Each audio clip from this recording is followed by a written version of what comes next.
Hey everybody, MTG Orzo here with another EDH Commander overview deck tech. This time with Tolsimir Wolfblood. So, not too long ago, maybe now, like running up on a year. Yeah, it's just about a year ago now that I sold out. I cashed out of MTGO. I didn't play it very often. I found a lot of people at my university to play Commander with, so I sold all my cards online, used the money irresponsibly, and bought real Magic cards, and then sort of, didn't play for a bit, but now, here we are. We're back. So, Tolsimir Wolfblood was the first deck I put together online when I got back somewhere in, I think March of that year. And he's got a special place in my heart for, being that. When I came back, at the time, Prime Speaker was still my favorite deck. And it was my favorite deck in paper. It was my favorite deck online. And I wanted to do something different that would make me enjoy the game coming back into it. So I put together a pretty standard, Selesnya token anthem-y deck with Tolsimir Wolfblood at the helm. And I really enjoyed it. So I've always sort of upgraded this deck. I'll play it for, a couple games, and then, if you're really good about it, and put it away. Whenever I get a new card for another deck that I think will fit in here, I make sure to put it in. But now I feel like it's time to give the Wolfblood some, camera time. So, you know the drill. We're going to go over the commander, go over the deck, talk about the theory, some of the interactions, and then run it through some games. So to start out, let's actually talk about him. So Tolsimir Wolfblood is a 6-mana, 3/4, 4, a green and a white for a legendary elf warrior from Ravnica. Other green creatures you control get +1/+1. Other white creatures you control get +1/+1. And you can tap him to put a legendary 2/2 green and white wolf creature token named Voja onto the battlefield. So Tolsimir is the elf, and Voja is the wolf he rides. And one of the great things about Magic Online is that they can make whatever tokens they want. So there's an actual Voja token that I don't believe exists in paper for Magic Online. So this deck is token themed, and then making your tokens better in a very sort of traditional Selesnya green-white shell.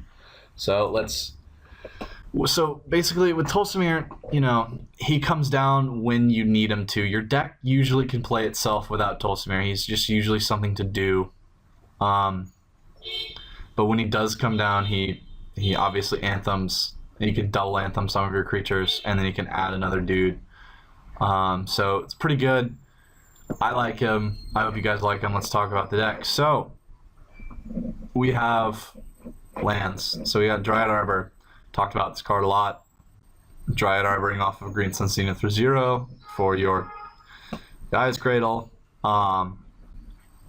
Dryad Arbor is fodder for a natural order, which, as you might be able to tell, was the last card I added to this deck. I picked it up a while ago, but forgot to add it to this deck. Actually, I think this card was not in my deck for, fun reasons. I run Avenger and Craterhoof in this deck because it's a token deck and this actually makes sense, rather than my Prime Speaker, which just needs a win condition. So Natural Order was there to kind of take the redundancy out, but on camera, I wanna do well. I wanna show you guys that I can play Magic. You guys, I do it all for you. So Natural Order came back. So Ancient Tomb does things. You know what Ancient Tomb does. Rushland, Pain Lands, Command Tower, Evolving Wilds. We have a couple cards that deal with landfall, so I don't have all of the on-color fetches, so Evolving Wilds will do the job as well. We got Forests, Guy's Cradle, obviously pretty great in a token deck. Other additions we added to this deck recently were crop rotation to fetch Guy's Cradle, because we built this deck way before we actually purchased a Guy's Cradle. Gavany Township, it's also sort of a win condition on its own, just makes your tokens progressively bigger on a land.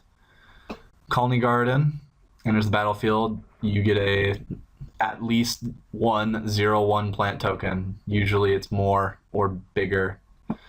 Crescent Verge, just great green-white land. We got Plains. I own a lot of different duels for this color because I went all out when I first got back in. Riftstone Portal, if it's in the graveyard, lands you control tap for green or a white. Weird card from Judgment. Uncommon, it's a weird card. We got Storage Lands. Savannah, dual land. Bounce Land. Man Land. Strip Mine. Signet Land. Check Land. Temple Garden is a shock land, and Temple of Plenty is a temple. Also, Temple of the False God. Vitu-Ghazi makes a token, and Windswept Heath finds our mana. So, alright, let's get on to real cards. One drops, you probably can guess all of them. Mother of Runes is good in almost any white deck with creatures. Path to Exile and Sword Splasher are premium 1-drop white removal. Avacyn's Pilgrim, mana dork that taps for white, so if you usually always have green when you cast it, and you can add white.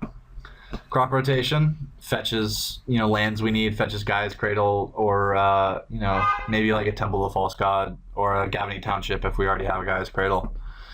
Dragon Tree Speaker, Soul Green. Worldly Tutor fetches whatever creature we need, puts it on top of our library at instant speed with sweet art. Skull Clamp, phenomenal in any token deck. And Soul Ring.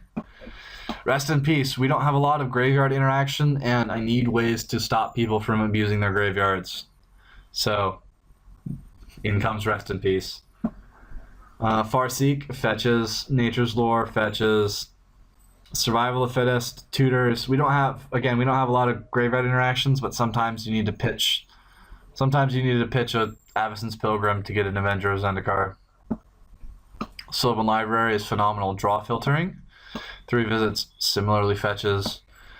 Kasali Pride Mage, one of Selesnya's best 2-drops. 2/2 Cat Wizard Exalted. You can sacrifice him to destroy target artifact or enchantment. Does so much for a common. It's amazing. I love this card.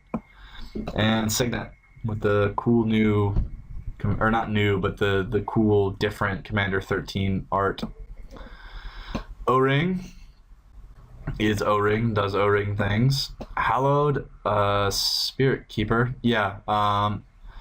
Guy from Commander 14. I play him in a couple videos. He's never done anything yet, so hopefully he'll do something now. He's great Wrath protection with tokens, but he's a 3/2 Vigilance for 3. When he dies, put X/1/1 Spirit creature tokens with flying onto the battlefield, where X is the number of creature cards in your graveyard. So after a big Wrath, he can sort of refill the board. If you have a bunch of tokens, then you're screwed, but just if you have enough guys in your graveyard, he gets you some mad value. Beastmaster Ascension pushes through damage at the very end. Cool card, Zendikar. The Ascensions were a cool cycle. I'm kind of upset that they didn't make a new cycle for Battle for Zendikar. Crossing my fingers for Oath of the Gatewatch, Beastmaster. Not necessarily Beastmaster, but an Ascension sort of nod. They were cool cards. Kadama's Reach. Again, over Cultivate because I'm a huge weeb. Crossing Grip. Premium artifact enchantment removal, hard to beat it. Reclamation Sage, also probably the best creature-based artifact enchantment removal. It's like a tiny acidic slime, which is all I want a lot of the time. Wood Elves fetches. Aura Shards is bananas with tokens. It's a May effect, so you don't kill your own stuff, and you just fucking take care of all their problem stuff. Harmonic Sliver is the multicolored Reclamation Sage. It's the only sliver I run in the deck, so that's all it is. Day of Judgment, one of our only Wraths. Just a good get out of jail card. Elspeth, the good one. I probably should pick up a Suns champion for this deck, but I just never gotten around to it. This is really the only deck that I think it would fit into, so I should pick that up soon. You know what Elspeth does. Emiri Angel, landfall, get a bird. Hero of Bladehold, primo token guy, battle cry. Whenever it attacks, attacking creatures get +1/+0. And when it attacks, put 2 1/1 white soldier creatures tokens tapped and attacking. So you got to stack the trigger right to give this soldier tokens battle cry, but it's usually not that hard. Very cool card for 4 mana. Return to Dust, exiles things that you need exiled. Great card. Parallel Lives doubles our tokens, but not our counters, which is good because we're more of a token deck than a counter deck. Harmonize, just green, draw spells. Master of the Wild Hunt, 4 mana, 3/3. Beginning of your upkeep, put a 2/2 green wolf creature token onto the battlefield, and you can tap him and tap all untapped wolf creatures you control. Each wolf tapped this way deals damage equal to its power to target creature. That creature deals damage equal to its power divided as its controller chooses among any number of those wolves. So basically, you turn him sideways and throw a bunch of your wolves at something, and if they're huge with like a Collective Blessing or Tolsimir, then they just sort of murder something. Wiltleaf Liege is the Selesnya Liege. Basically does Tolsimir. Is a 4/4 for 4, and if a spell or ability would cause it to be discarded, then you put it onto the battlefield instead of the graveyard. And then Natural Order. Sack a green creature, search your library for a green creature, and put it onto the battlefield. Shuffle your library. Insane card.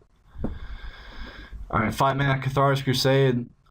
This used to break Moto, and it still can, but this used to really fuck up Moto back when Avacyn Restored first came out. Very, very important deck for tokens.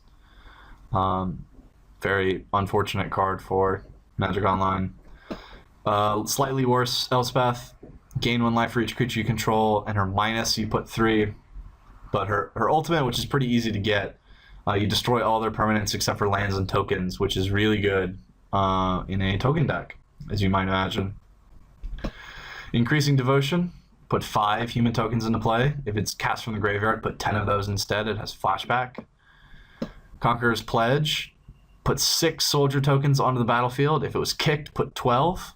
So basically the same flavor as Increasing Devotion, but usually Increasing Devotion will get more on average than Conqueror's Pledge. And Conqueror's Pledge is a little heavier on the mana restriction. Doubling Season just doubles your counters on everything, including planeswalkers, and doubles tokens. This card is insane.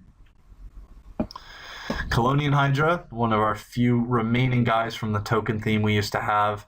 Trample, enters the battlefield with 4 +1/+1 counters on it. When it attacks, double the number of +1/+1 counters on each creature you control. It's a monster of a card. This card is good. We don't run a lot of +1/+1 counters, but the stuff we do run, like seeing this around. Gurk Primal, +1, put a beast into play. -3, Soul's Majesty. And then -6, you just win the game. It's a cool card.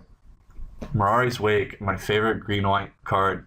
Creatures you control get +1/+1. Tap a land for mana, add 1 mana to your mana pool of any type that land could produce. Or that land produced. So if you add green with your Gaia's Cradle, or your Savannah, it'll add another green. You can't choose white. But just a great way to sort of make an explosive next turn and pump your dudes at the same time. Very cool. Privileged Position, Enchantment. Other permanents you control have hexproof. Just very cool. Very cool card. Cool art. Getting into the big stuff. Austere Command is one. I think it's our only other Wrath. And just because it's modal, you can destroy all artifacts, or all enchantments, or all big creatures, or all small creatures. And so if we have a bunch of small creatures, we can destroy all big creatures and something else, and vice versa. It does a lot. 6 mana, it does what you want a Wrath at 6 mana to do. Sun Titan gets back some of our small stuff. Just a cool card. Just a really cool card. True Conviction, one of my favorite white cards. Creatures you control have double strike and lifelink. Just a great way to end the game. Hydra Broodmaster.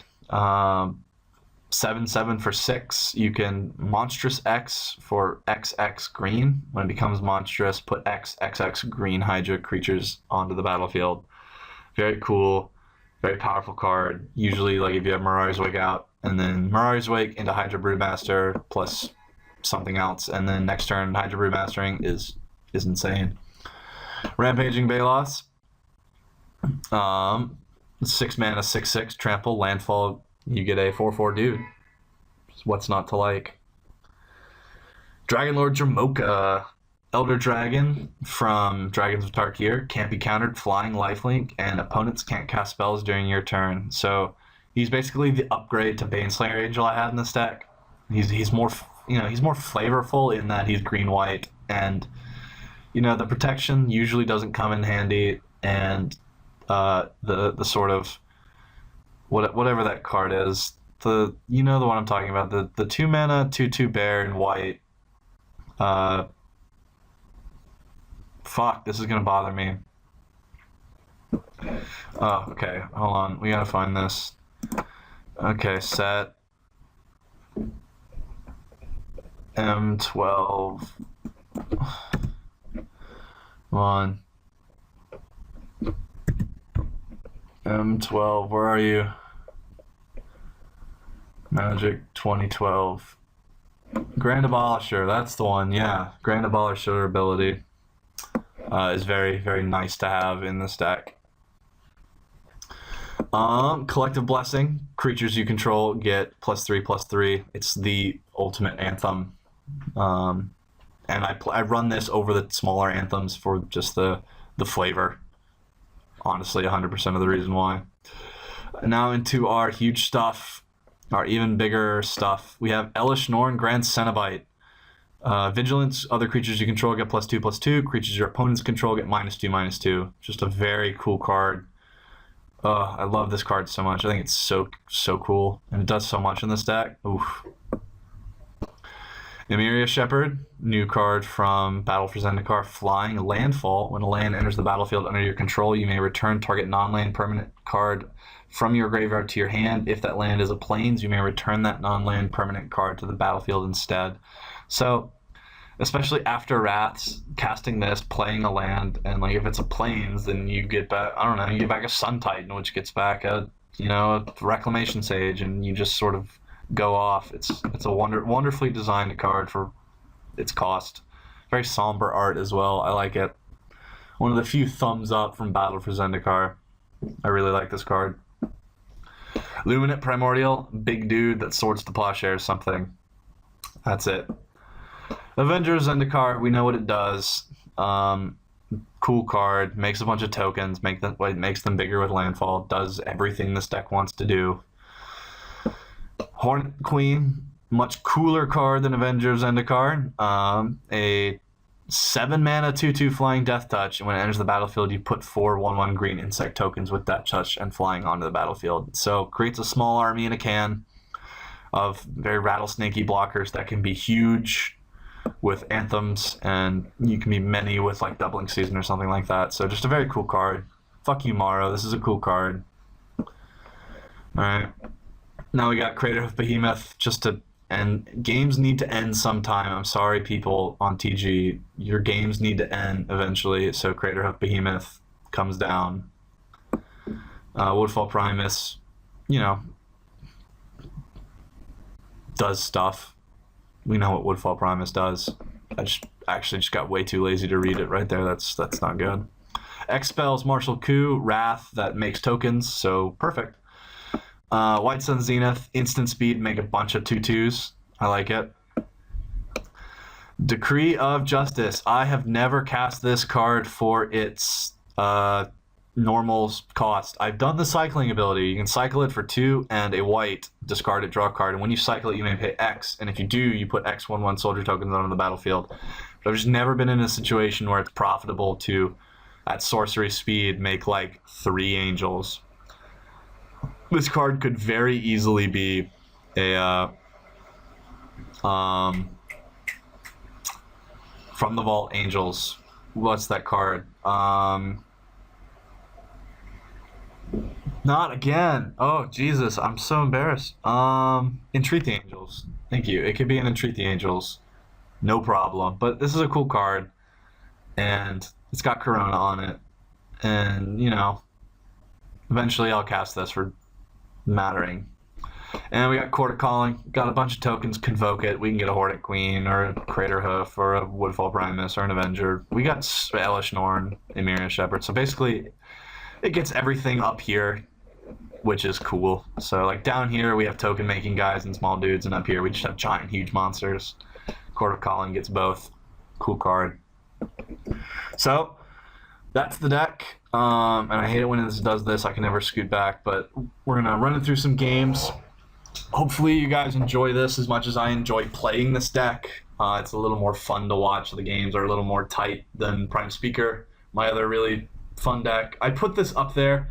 This is in my top 3 decks. This is up there with like Cedrus and Prime Speaker. This is a really fun deck for me. I really enjoy this deck, so I hope you guys do too.